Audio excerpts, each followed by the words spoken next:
I get a lot of emails from people, get messages on LinkedIn from people asking, how do I increase my chances of getting accepted into a DPH training role, or how do I become more involved in DPH?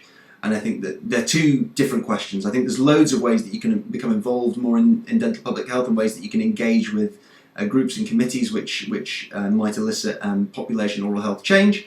And a good way of if you want to engage with dental public health but don't necessarily want to be a specialist, would be engaging with the British Association for the Study of Community Dentistry, BASCOD, which is the specialist society for dental public health. And there's often opportunities to engage with DPH while still maintaining a clinical viewpoint, if that's something that might appeal to you.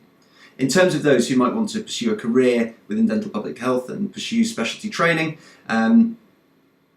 the questions relating to this have led me to go to the COPDEN website and have a look at the person specification on a number of occasions.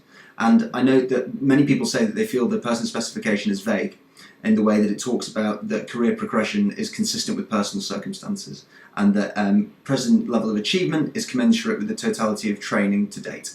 So people often ask, well, I'm not in training currently, I'm a GDP, but I've done training, or my current role isn't necessarily giving me any sort of training insight, and I've never done training previously. Well, I suppose that some level of training is beneficial, but I think that the most important thing is that across the four discrete dental settings that you might work, so general dental practice, oral and maxillofacial surgery units in tertiary and district general hospital settings, community dentistry, and dental hospitals. So an experience of three of those four will serve you very well and give you insight into the nuts and bolts of different organisational cultures, and how different organisations interact with one another, and how different bits of the NHS talk to other parts of the NHS. So I think that having evidence of that is really useful.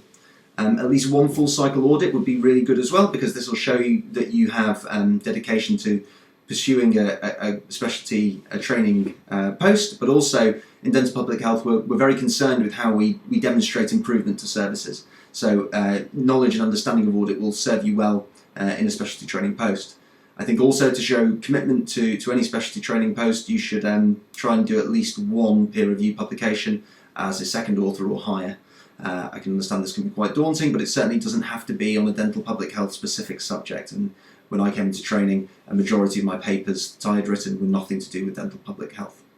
If you've got any other questions, because I understand that there might be quite a few, you can contact me on my PHE email address. That's for Public Health England, and that's ross.keat, so my full name with a dot in the middle, at phe.gov.uk, ross.keat at phe.gov.uk, and I'll try my best to help you out. Thank you.